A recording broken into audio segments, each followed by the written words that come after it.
讀你聽2.0 Lord of the Flies Chapter 9 A View to a Death。 大家好，讀你聽嘅時間，今日繼續讀 William Golding 嘅 Lord of the Flies， 讀到 Chapter 9 A View to a Death 第9節啦。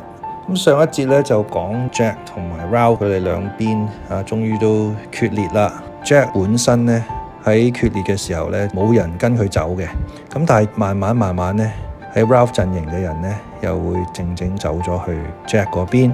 咁原因好明顯啦 ，Jack 一來俾好多誘惑，話唔會管住佢哋啦；二來又會去打野豬啦，俾肉佢哋食。而 Ralph 呢邊咧就係太過理念主義啊，大家都需要承擔好多責任，好多嘢要做啊。咁啲人為咗逃避呢啲責任，咁啊走去阿 Jack 嗰度咯嚇，又有得食肉，幾開心咧。咁當阿 Ralph 發現咗佢嘅人越嚟越走嘅時候咧，佢就陷入咗困惑啦，得翻佢同 Piggy。Simon 喺呢一刻咧，亦都再一次陷入咗佢自己嘅世界啦，自己咧去探索呢個島。好唔好彩啦，就見到呢個之前阿 Jack 打獵得翻嚟嘅呢隻豬啊，只係剩翻個豬頭啫，咁啊插咗喺支竹竿上面，望住呢個佈滿蒼蠅嘅豬頭咧，佢就陷入一個幻想，而嗰個恐怖嘅迷惑當中啦，而最後就昏迷咗。咁我哋睇下呢三個主人翁啦 ，Ralph、Jack、Simon 佢哋三個之後會發生啲咩事。Over the island, the build-up of clouds continued. A steady current of heated air rose all day from the mountain and was thrust to 10,000 feet. Revolving masses of gas piled up the static until the air was ready to explode. By early evening, the sun had gone and the brassy glare had taken the place of clear daylight. Even the air that pushed it from the sea was hot and held no refreshment. Colors strained from water and trees and pink surfaces of rock, and white and brown clouds brooded. Nothing prospered but the flies who blackened their lord and made their spilt guts look like a heap of glistening coal. Even when the vessel broke in Simon's nose and the blood gushed out, they left him alone, preferring the pig's high flavor. With the running of the blood, Simon's fit passed into the weariness of sleep. He lay in a mat of creepers while the evening advanced and the cannon continued to play. At last he woke and saw dimly the dark earth close by his cheek. Still he did not move, but lay there, his face sideways on the earth, his eyes looking dully before him. Then he turned over, drew his feet under him and laid hold of the creepers to pull himself up. When the creepers shook, the flies exploded from the guts with a vicious note and clamped back on again. Simon got to his feet. The light was unearthly. The Lord of the Flies hung on his stick like a black ball. Simon spoke aloud to the clearing. "What else is there to do?" Nothing replied. Simon turned away from the open space and crawled through the creepers till he was in the dusk of the forest.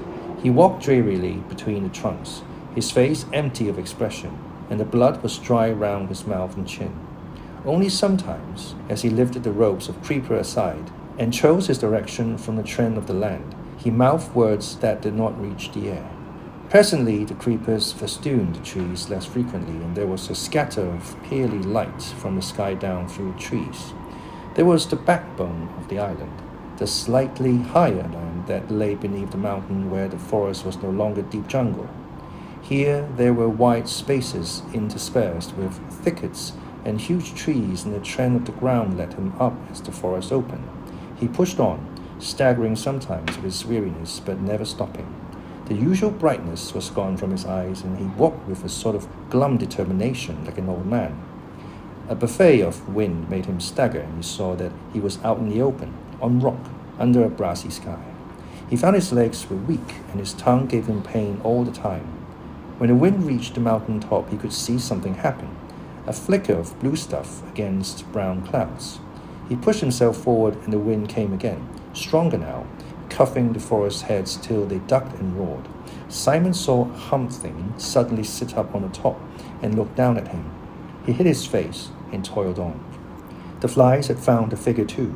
The lifelike movement would scare them off for a moment, so that they made a dark cloud round the head. Then, as the blue material of the parachute collapsed, the corpulent figure would bow forward, sighing, and the flies settled once more. Simon felt his knees smack the rock. He crawled forward, and soon he understood. The tangle of lines showed him the mechanics of this parody. He examined the white nasal bones, the teeth, the colors of corruption. He saw how pitilessly, with layers of rubber and canvas held together the poor body that should be rotting away. Then the wind blew again and the figure lifted, bowed, and breathed foully at him.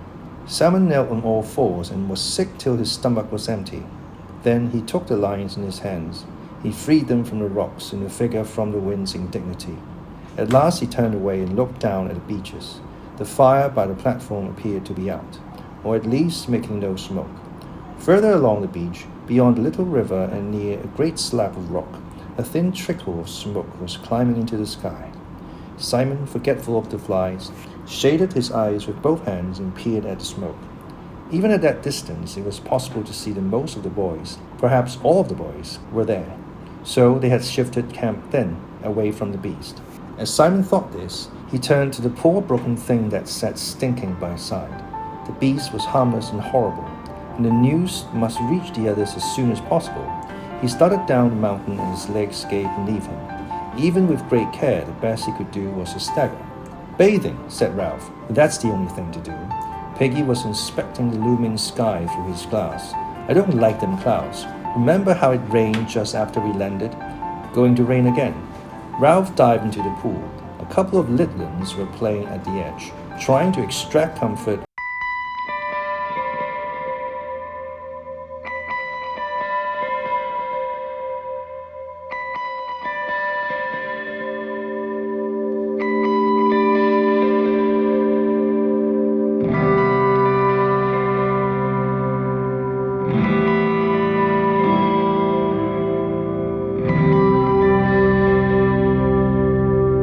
"Stop it," he shouted. "Do you hear?"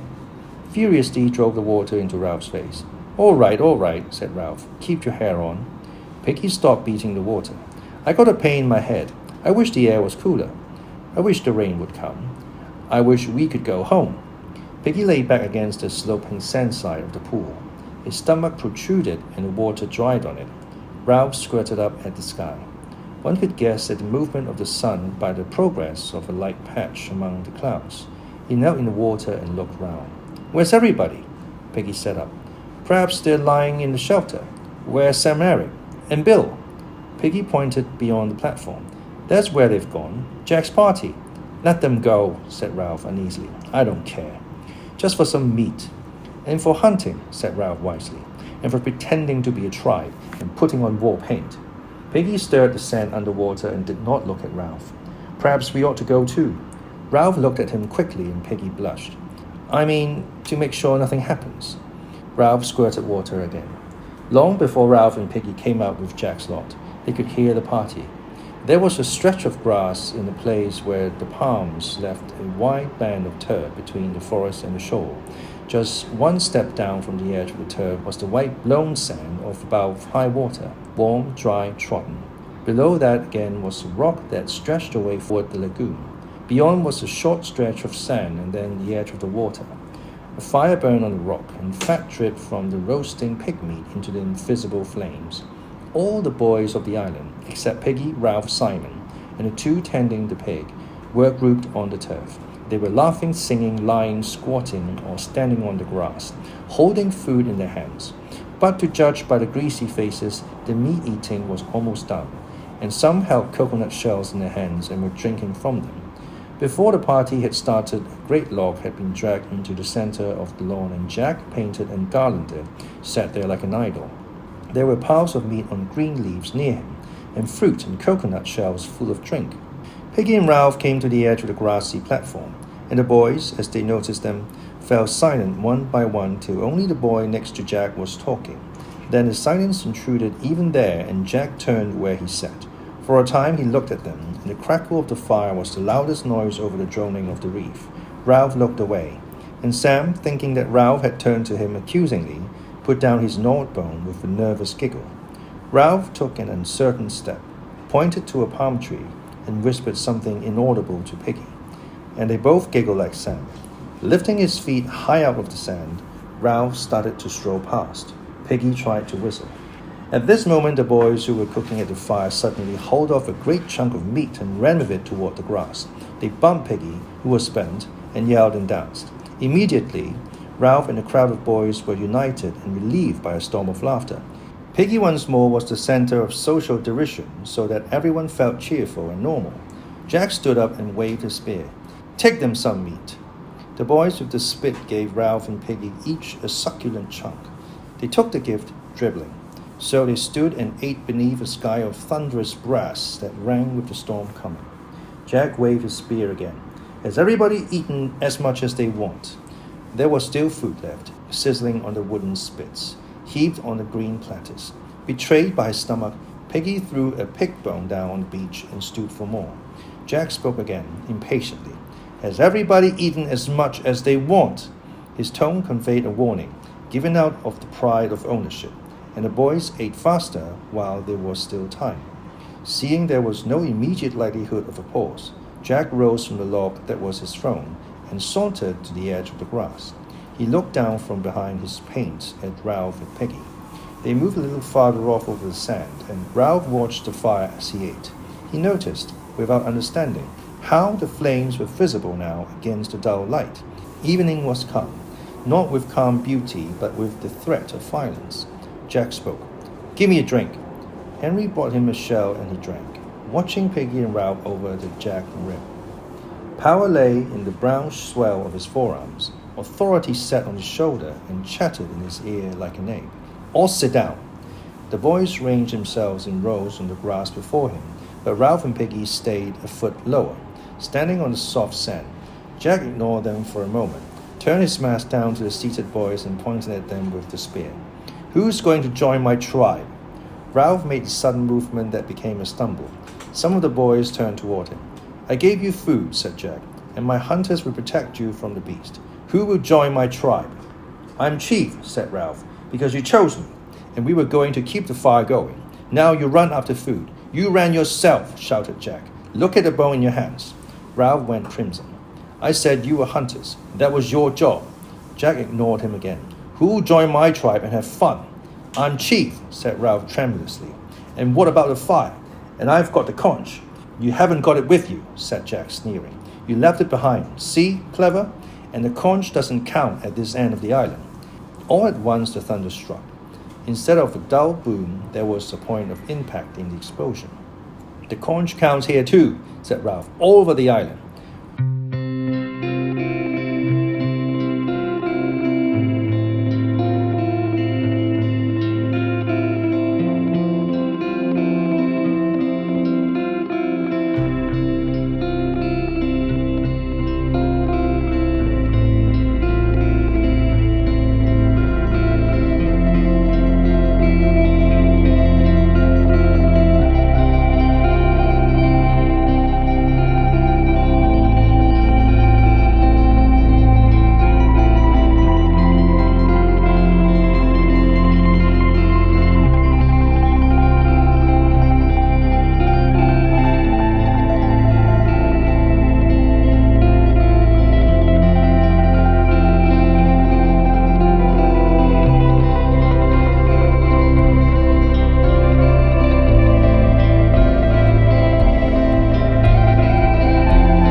"Come on, dance!"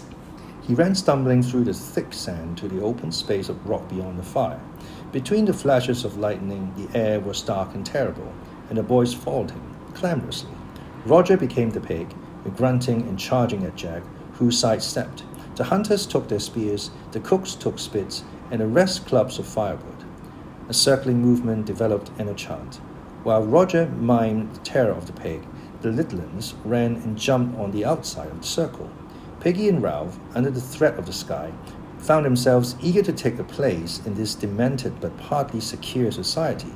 They were glad to touch the brown backs of the fence that hemmed in the terror and made it governable. "Kill the beast, cut his throat, spill his blood." The movement became regular, while the chant lost its first superficial excitement and began to beat like a steady pulse. Roger ceased to be a pig and became a hunter, so the center of the ring yawned emptily. Some of the little ones started a ring on their own, and the complementary circles went round and round as though repetition would achieve safety of itself. There was the throb and stamp of a single organism. The dark sky was shattered by a blue-white scar. An instant later the noise was on them like the blow of a gigantic whip. The chant rose a tone in agony. Kill the beast, cut his throat, spill his blood. Now out of the terror rose another desire, thick, urgent, blind. Kill the beast, cut his throat, spill his blood. Again the blue-white scar jagged above them, and the sulphurous explosion beat down. The littlins screamed and blundered about, fleeing from the edge of the forest, and one of them broke the ring of biggins in his terror. Him! Him! The circle became a horseshoe. A thing was crawling out of the forest. It came darkly, uncertainly. The shrill screaming that rose before the beast was like a pain. The beast stumbled into the horseshoe. Kill the beast! Cut his throat! Spill his blood! The blue-white scar was constant, the noise unendurable. Simon was crying out something about a dead man on a hill. Kill the beast! Cut his throat! Spill his blood! Do him in! The sticks fell, and the mouth of the new circle crunched and screamed. The beast was on its knees in the center, its arms folded over its face. It was crying out against the abominable noise something about a body on the hill. The beast struggled forward, broke the ring, and fell over the steep edge of the rock to the sand by the water. At once the crowd surged after it, poured down the rock, leapt onto the beast, screamed, struck, bit, tore. There were no words, and no movements but the tearing of teeth and claws. Then the clouds opened and let down the rain like a waterfall. The water bounded from the mountaintop, tore leaves and branches from the trees, poured like a cold shower over the struggling heap on the sand. Presently the heap broke up and figures staggered away. Only the beast lay still, a few yards from the sea. Even in the rain they could see how small a beast it was, and already its blood was staining the sand. Now a great wind blew the rain sideways, cascading the water from the forest trees. On the mountaintop the parachute filled and moved.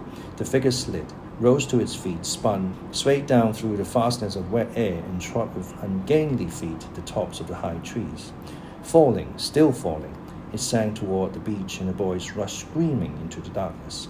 The parachute took the figure forward, furrowing the lagoon, and bumped it over the reef and out to the sea. Toward midnight the rain ceased, and the clouds drifted away, so that the sky was scattered once more with the incredible lamps of stars.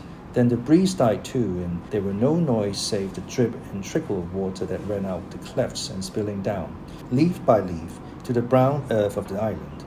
The air was cool, moist, and clear, and presently even the sound of water was still. The beast lay huddled on the pale beach, and the stain spread, inch by inch. The edge of the lagoon became a streak of phosphorescence which advanced minutely, as the great wave of the tide flowed. The clear water mirrored the clear sky and the angular bright constellations. The line of phosphorescence bulged about the sand grains and little pebbles. It held them each in a dimple of tension, then suddenly accepted them with an inaudible syllable and moved on. Along the shoreward edge of the shallows, the advancing clearness was full of strange, moonbeam-bodied creatures with fiery eyes.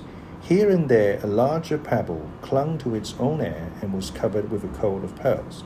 The tide swelled in over the rain-pitted sand and smoothed everything with a layer of silver.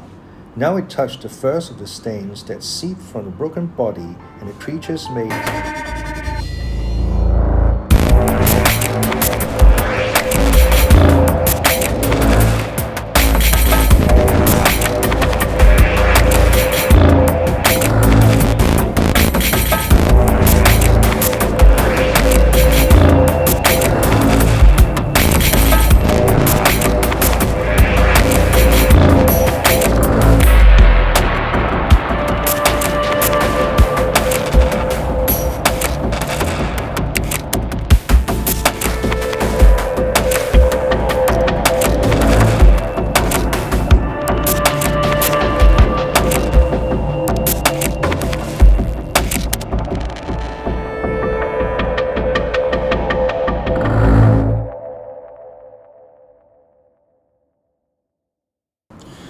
好，呢一節就讀完啦。佢有好多好意境嘅形容啦，作者。首先講下劇情方面啦，阿 Ralph 同 Piggy 都加入咗阿 Jack 喎，似乎唔單止用食物啦，仲有佢哋嘅舞啦、佢哋嘅舞步啦、佢哋嘅氣氛啦、佢哋嗰個合群心啦，俾佢哋征服咗，咁啊，似乎就加入咗佢哋。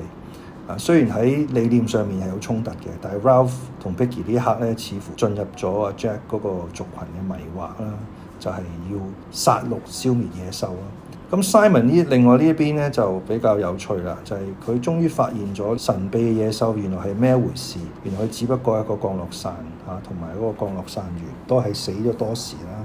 咁 Simon 發現咗佢嘅屍身啦，然之後就解除咗降落傘，就打算咧就落山咧同 Jack、Ralph 佢哋去報告。咁但係當佢落山嘅時候咧，佢見到全部都進入咗狂亂狀態嘅昔日嘅朋友嘅時候咧，亦都係太遲啦，已經太遲啦。包括 Ralph 在內啦以 Jack 為首啦，所有人咧都當咗 Simon 係野獸，一個原本諗住嚟報信嘅人，被呢一班入咗迷嘅人當係野獸咁樣去襲擊啦，用最暴力、最原始嘅方法咧，將佢殺害啦，將佢撕開咁樣啦，接近。咁然之後咧，到佢哋嗰個狂亂結束嗰陣時候咧 ，Simon 已經係死咗啦，佢屍身亦都係漂浮咗出嚟，一個悲哀嘅章節啊，可以咁講。呢一節有兩個字同大家分享 Corpulent 形容詞嚟嘅，就係肥嘅意思啦，肥胖通常都係指一個人肥胖，好肥嘅。Derision 名詞嘅意思即係 contemptuous ridicule or mockery， 一個嘲諷啦，一個比較有攻擊性、傷害性啲嘅 mockery 啦，都唔係嘲笑咁簡單嘅，比較嚴重性啲嘅。好，呢一節就嚟呢度。Hayat Joy Tong Dai Gar Duk Nating. See you soon.